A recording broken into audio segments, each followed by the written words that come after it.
Olá, bom dia. Hoje, quinta-feira, 17 de setembro de 2020, há 2 dias, na terça-feira, dia 15 de setembro, uma foto histórica tirada na Casa Branca rodou o mundo.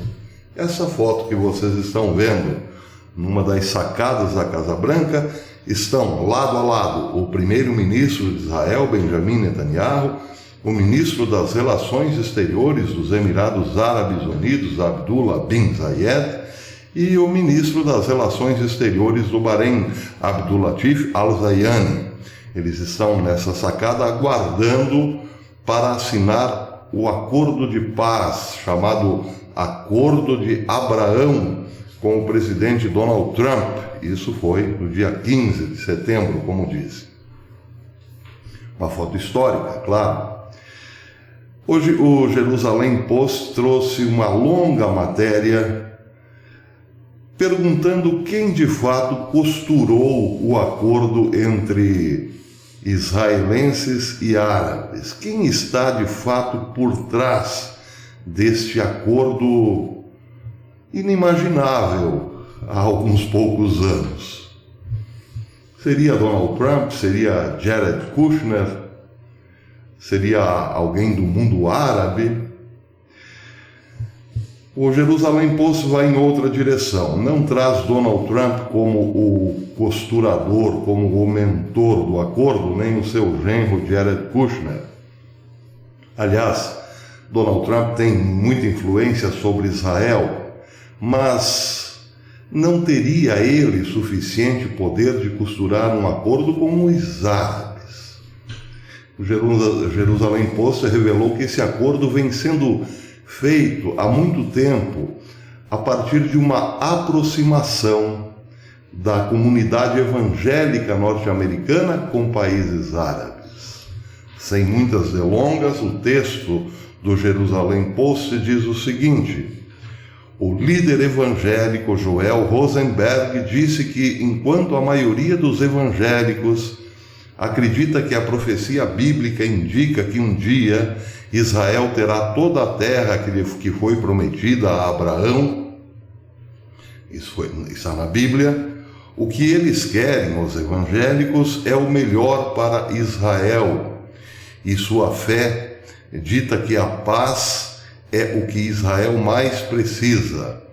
Rosenberg disse: queremos nos engajar na promoção da liberdade religiosa, na promoção da paz entre Israel e seus vizinhos e nos certificarmos de fortalecer nossos irmãos e irmãs que são seguidores de Jesus em todo o mundo árabe e muçulmano.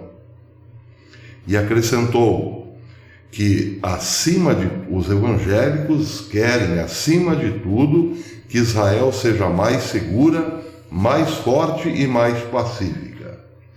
Um pouco adiante, o Jerusalém Post diz o seguinte: outro reverendo, o reverendo Johnny Moore, que ajudou a organizar o Conselho Consultivo Evangélico da campanha de Trump em 2016, fez parte, junto com o pastor Rosenberg, da primeira delegação de líderes evangélicos aos Emirados Árabes Unidos em outubro de 2018, durante a qual conversou pela primeira vez sobre normalização de laços. Eles participaram de muitas reuniões subsequentes em toda a região. Moore, o pastor Moore, passou anos cultivando um relacionamento em vários níveis entre os Estados Unidos e o Bahrein, com o objetivo não apenas de aumentar a cooperação econômica, política e de segurança, mas também de combater o extremismo e o terrorismo em todas as suas formas, bem como espalhar a coexistência e a tolerância. Como os evangélicos, diz o Jerusalém Post, Moore e Rosenberg como disseram Moore e Rosenberg, essas reuniões incluíam sempre um subtexto adicional, às vezes aberto e às vezes inferido, porque os evangélicos, quase 800 milhões deles em todo o mundo, são conhecidos por serem amigos devotos e leais ao Estado de Israel. O Jerusalém Post acrescenta ainda que o reverendo firmou o compromisso de que os evangélicos têm um laço com a paz, e isso os tornou aliados de governos árabes também no combate ao extremismo, e serviu como um construtor de pontes eficaz entre as comunidades árabes e seus vizinhos judeus. Rosenberg disse que os evangélicos querem ver Israel tratado bem, sendo bem tratado, porque, abre aspas, nós amamos Israel, porque é de onde vêm os profetas e onde Jesus nasceu e foi criado e onde a Bíblia foi escrita. Bem, na verdade, esta matéria, que eu deixo aqui na descrição para a leitura completa, é uma matéria longa, traz uma certa surpresa. Parte dos judeus estão surpresos com o poder dos evangélicos. A matéria chega mesmo a dizer que o próprio presidente Trump foi meio que pego de surpresa quando viu o carro estava não só em movimento, como em alta velocidade, o carro das negociações, e acabou embarcando no carro, porque, claro, diz o Jerusalém Post, Trump precisa e precisará de novo dos votos dos evangélicos. A matéria diz o seguinte: o presidente ficou ao lado desses cristãos, os evangélicos, acreditando que, se colocar sua fé neles, acabará triunfando novamente. Ele mudou a embaixada dos Estados Unidos para Jerusalém, ele interrompeu o financiamento dos Estados Unidos para programas de ajudas palestinos, ele reconheceu a soberania israelense sobre as colinas de Golã, mas foi pego também de surpresa por esta negociação que os evangélicos fizeram entre israelenses, entre países árabes e Israel. Portanto, Trump agora conseguiu negociar o acordo entre Israel e dois de seus vizinhos árabes, porque o acordo já estava praticamente dado. E é aí que Trump entra. E entra sem fazer nenhuma exigência ou qualquer concessão real ou imediata aparente. Não faz nem exigências a Israel, nem concessão aos palestinos. Ou seja, pegou a coisa pronta. Bem, por que isso surpreende surpreende, por exemplo, o Jerusalém Post, que representa uma boa parcela da população israelense? Porque os evangélicos não haviam demonstrado ainda tamanha força política. Sim, elegeram Donald Trump, é verdade, mas isso dentro do terreno americano. Os evangélicos agora deram uma cartada gigantesca na geopolítica, algo que ninguém conseguiu fazer em 70 anos, que é o tempo da figueira, que representa Israel, o novo Estado de Israel. Os evangélicos conseguiram, foram conversando com os árabes e também foram criando laços importantes em Israel. A força dos evangélicos hoje é visível em Israel. Bem, se os evangélicos em Israel cresceram muito, por outro lado, o próprio judaísmo parece hoje em Israel coisa restrita a pequenos grupos. Porque Israel tem se secularizado, e muito, nos últimos 20 anos. Hoje, em Israel, tudo que acontece no mundo é replicado lá. Como, por exemplo, parada gay. Parada gay em Israel há 30, 40 anos seria algo inimaginável, por conta da força dos ortodoxos, por exemplo, dos judeus ortodoxos.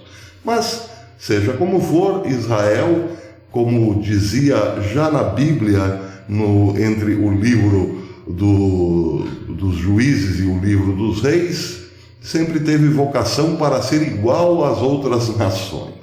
Os evangélicos foram penetrando dentro da cultura israelense na medida em que se tornava influente por conta também de seu poder econômico, nessa mesma medida, a importância ou o peso político dos judeus ortodoxos ia enfraquecendo.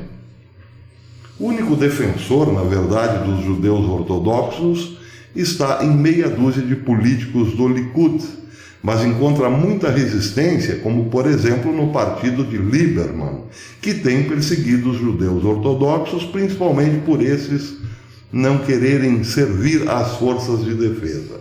Eu já falei muito sobre isso em vídeos passados.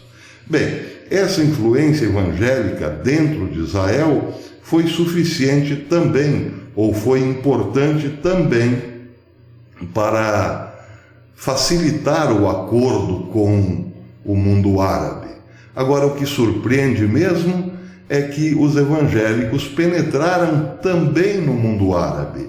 E esse acordo, segundo o Jerusalém Post, não favorecerá apenas judeus e árabes, mas os cristãos que vivem em países muçulmanos. Acredita-se que hoje, depois desse acordo, a perseguição aos cristãos em países muçulmanos será bem menor. Na verdade, o que surpreende mesmo o Jerusalém Post é a importância que os evangélicos do mundo dão a Israel e a importância de Abraão nessa história toda. O Jerusalém Post diz que Abraão é um ponto de união entre as principais religiões monoteístas, as três grandes monoteístas. Abraão é o pai dos judeus, mas é também o pai dos árabes.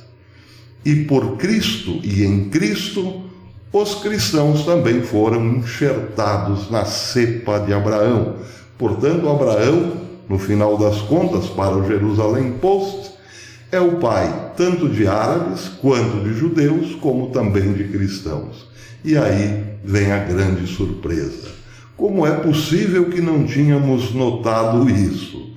O Jerusalém Post não fala com essas palavras, mas é basicamente essa surpresa que está na matéria. Mas atenção, há um detalhe preocupante também nela.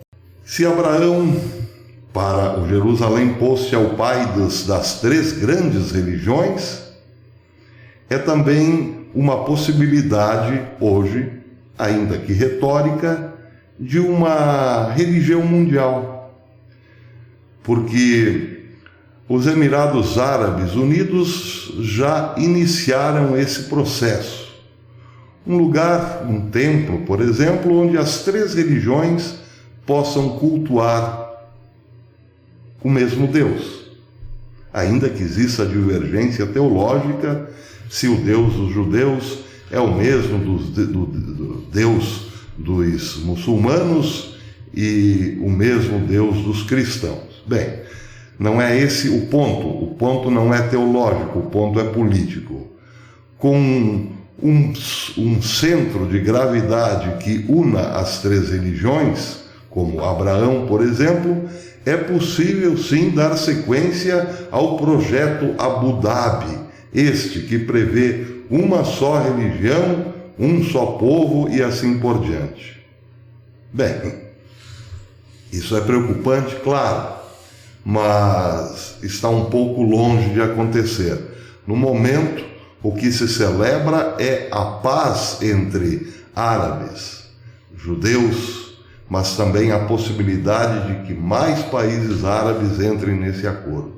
Só lá na frente é que se poderá realmente falar numa religião mundial, o que preocupa também aos religiosos evangélicos.